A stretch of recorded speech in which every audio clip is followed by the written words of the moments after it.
Hi, everybody. So, do you know what everybody on the planet wants out of life?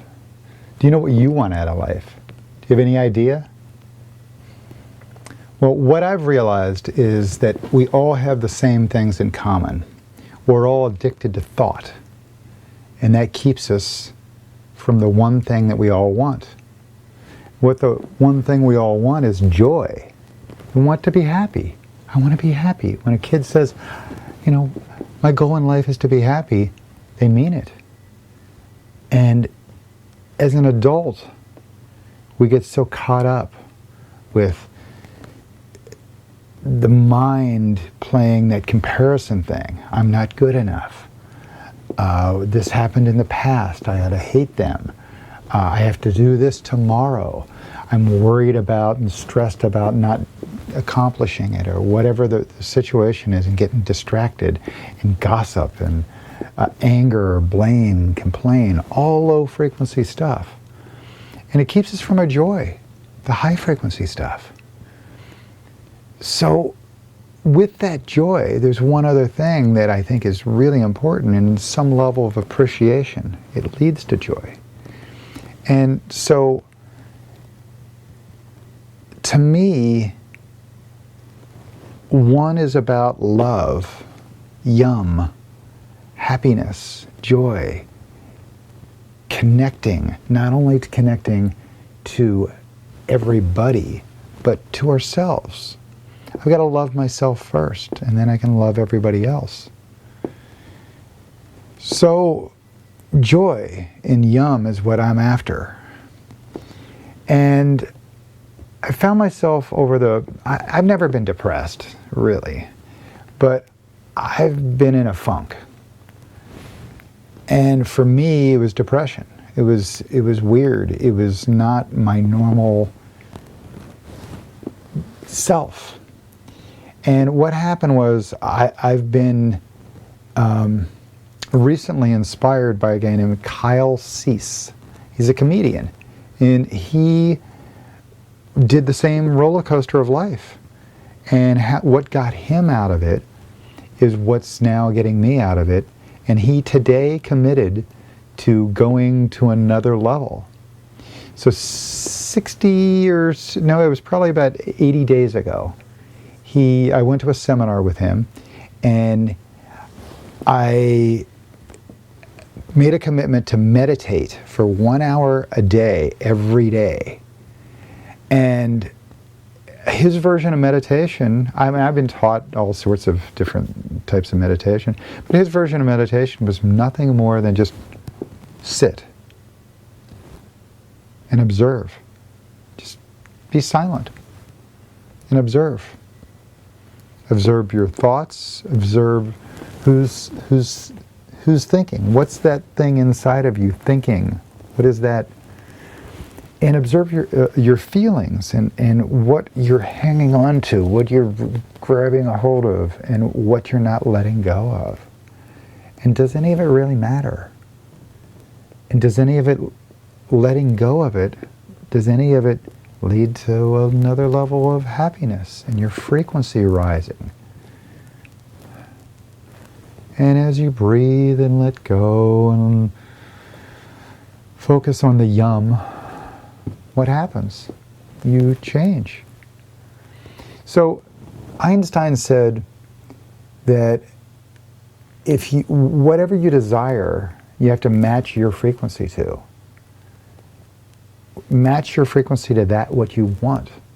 So if you want more anger, frustration, hatred, then stay with that. If you want more flow, then you've got to let go. You've got to get some level of peace. And world peace is achieved by inner peace. Family peace is achieved by inner peace. Community peace is achieved by inner peace. So if you want peace in your relationships, the first relationship is here. You've got to love yourself. So I'm learning more and more how to do that. And so Kyle's program that he just upped his game today, I'm following him. And I'm going to go ahead and meditate. I've been meditating 80 days, and it's radically changed my life.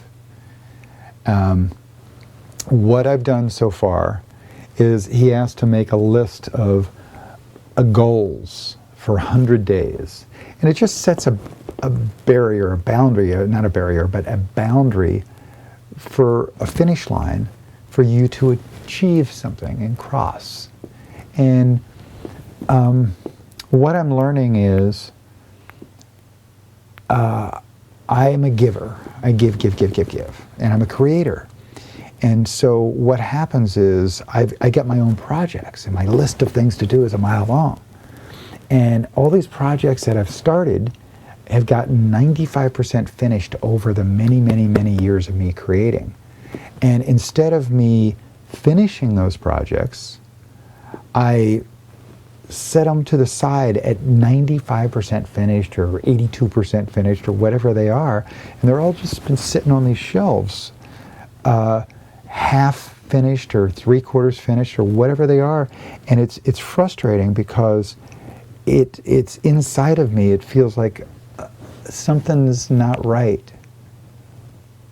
I'm not taking care of me. And a few years ago 4 years ago, I had two of my best friends die.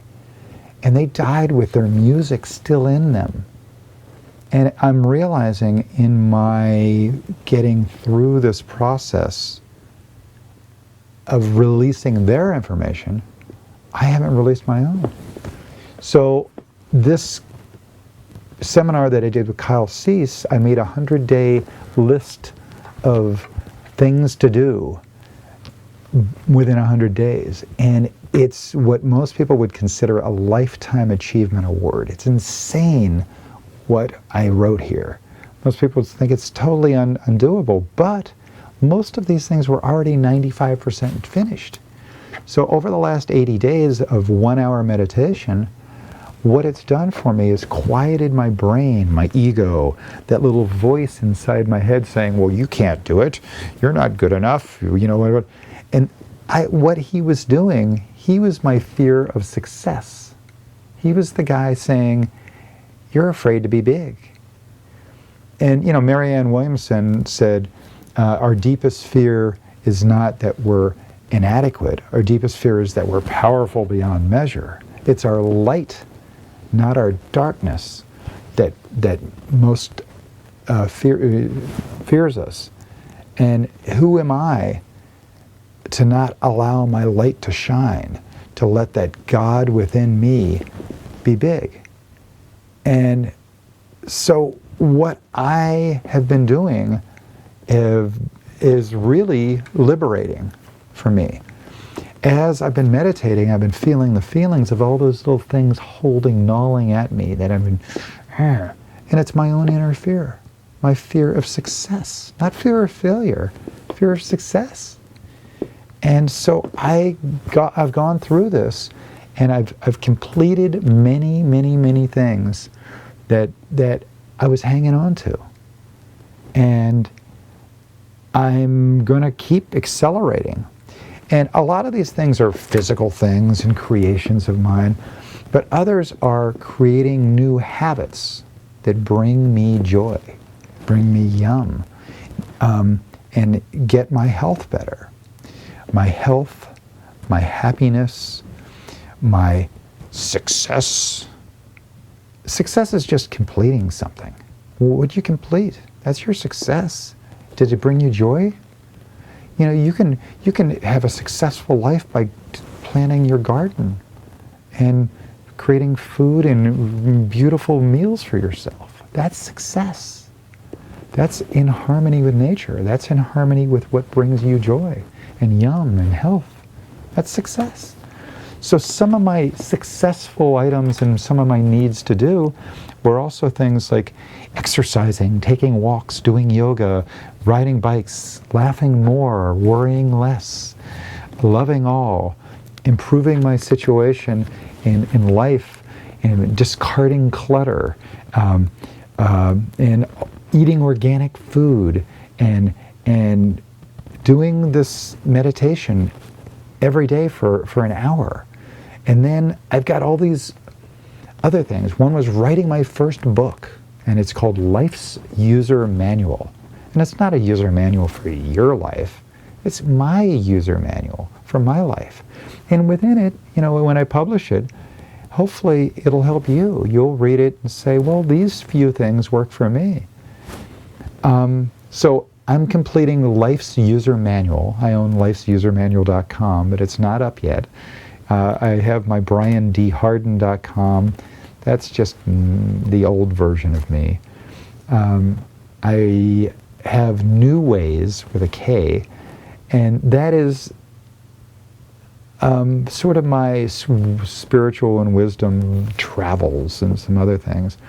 But I've got a new website that'll be coming, and I've been shooting and publishing videos like this, and my goal was 20. I've already done way more than 20 over the last 80 days, and I've been publishing them. And I don't know what's going to happen. 3 people, 30 people get turned on. I don't know. But even if it's 1. So last night, I got an email from a guy, and he's using a clip that I did just, you know, a few blocks from here, right up the street, of me just talking from my heart. 1 take, no edits, and I put it out there, and he's using it to inspire others, and he's promoting me. And it just happened tonight. I just found out about it, about an hour ago. And then I'm publishing all these photos that one of the 2 friends that passed away 4 years ago, he left me all these amazing celebrity photos. So I've been putting those out at a thing called theendofpictures.com, and I'm making him famous, even though he's now passed away. And he always wanted to be famous, and so here in his death, he's becoming famous from his photos that he took 40 years ago. And I've got a film that I made a few years ago that was during that. In the last 4 years, I made this film because I was trying to deal with death. I was trying to deal with losing my 2 friends. And so another friend of mine had his father pass away and his grandmother pass away and had all sorts of roller coaster problems in his life. And so I made this film called Road to Now Here. Road to Nowhere is what it started off to be. But nowhere turns into now here. And so I made this film with this friend, Jonathan Flegg, an amazing musician. And we just put it out there on the internet. And I've made up a ton of DVDs. They're over there. It's beautiful DVDs. And I don't know how to sell it. I don't know how to. So I've just been giving it away and whatever else. And it's been helping. And I didn't make it to sell. I made it for me to evolve, for me to learn about death. And I realized in the process of making that film about death that it really was a film about life and how to live and how to see every crisis or every problem as an opportunity to learn and grow. So I've been learning and growing through all these challenges. And I realized that to be thankful for the problems. And it gets rid of your fear. Any problem that comes at me, instead of looking at it as something to fight or flight, I look at it now as something to accept in and adjust my way of dealing with it. Address the monster. A friend of mine's daughter, when she was just a little girl, she said, life is like a video game. You have to deal with the monsters as they pop up in front of you. Because if you don't, and you just pass by those monsters, they'll come up and sneak up from behind. And that's the way life is. So I'm starting to address these monsters in my life. In the meditation, the monsters show up. And I feel the feeling of what these monsters I've created in my own mind and ego and fear comes from all that thing. And I drop down into my heart, and my heart is full of love. My heart is full of understanding. And when I can see the problems and adjust myself, my sails to the wind, I can adjust my reaction to the problem. And that changes the pattern that got me into the problem. So many of the times, well, actually not many, let's say all of our problems, we've sort of set ourselves up for. We set ourselves up for these changes. I mean, they say, you know, one thing for certain in life is it will change. I mean, you didn't necessarily ask for, you know, having a problem of some death in your family, but your reaction to it and how to address that is part of it. It's in the film Road to Now Here. I've been learning it. I went through some funk because of all that. And I now see that the funk was my teacher. The roller coaster was my teacher. It helped me to appreciate every breath. I've got a neighbor down the street. He's 85, 86 years old. Every time I see him, he tells me about his health is so bad and he's going to die any day. Yet he's out working on his plants every day. He's tending his garden and working on his plants, and he looks totally healthy and totally happy. And he's joyous. He giggles and laughs while we're talking. And I just keep reminding him to appreciate every breath, every day. He wakes up and he's got another one. Fantastic. And I don't think you have to be 85 to realize that. You can be 8, 18, 28, whatever it is. And appreciate that you've got another day. And it's this spirit that's in us that I've been connecting to in the meditation. I feel like there's this body, there's this mind, and then there's a spirit. And the mind is this ego, and that's full of, it's two sides of the brain, and you know, the reason we have two eyes and two ears and whatever is the location, it's all about, you know, differentiate what's coming from this one and this one and this one and this one. And that's what the brain does. It differentiates between good, bad, left, right, up, down, hot, cold. And it's always judging. It's always, and the brain, to me, the ego, the mind, the comparison, the control freak, that guy is the problem. When we're in meditation, he starts to mute, turn down, get quiet. And when he gets quiet, this thing, you know, we call body, mind, this thing called spirit gets to come talk to me, get past this brain, this little thing, and connect to my heart. And my spirit reminds me of the yum I'm searching for. When I was a kid, I was just in the moment. I was playing with my toys. When I was hungry, I ate. When I was tired, I'd go to sleep. I wanted to have fun, play, joy, hug, give hugs, get hugs. And, you know, things were real simple. If you want a hug, give a hug. If you want love, give a hug. When you cry and scream and yell, it brings the energy up. And everybody cries and screams and yells back. Oh, calm down. So, life is a lot simpler than we think. This roller coaster we're on is magic. We don't appreciate it as much as we could. I'm learning how to appreciate it, and I'm going to include you in on my little appreciation if you want to come. If you don't, well, have a great life. I just find that the roller coaster is the joy. Whee! Let's have some fun in the roller coaster. And most people get in the mind and they get on a treadmill, and they're just spinning around on a treadmill, and it's under control, and I wake up at this time, and I go to sleep at this time, and I eat at this time, and it's all a plan. It's all under control, and if the plan doesn't go right, I get all angry, you know? If someone wrecks on the interstate and stops me from getting home on time, I'm angry. well, this is life. This is a roller coaster. You know, things are going to change. So I'm flowing with life. I realize that part of life is seeking with new eyes. It's that innocence. And so instead of driving that same path from point A to point B every day, wander. Get lost. Go to parts of town that you've never been. Stop at little stores you've never been to.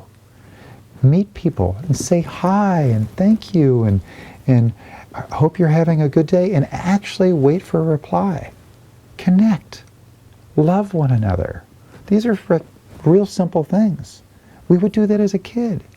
Kids don't judge and hate and whatever. They're taught that.